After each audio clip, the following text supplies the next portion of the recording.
Once we configure alarms on tags in Ignition, it's easy to view the status of each individual alarm on a screen.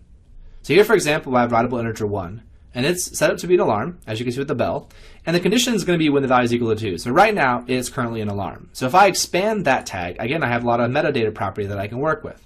One of the properties is called alert active, and that's just going to be a true or false value telling us whether or not it's currently an alarm. So I can actually take that property and I can use it on a screen in binding. So for example, I can go over here to the right and use a circle, put a circle onto a screen. I can set that circle to maybe be red here. And I only want that circle to show up if the alarm is currently active. So I can actually drag the alert active property down to the visible property of the circle. By doing that, it's going to bind the visible property directly to that alert active. So the circle will only show up if the alarm is currently active, which right now it is. So if I go and set this value here to 0, then I'll see my circle go away.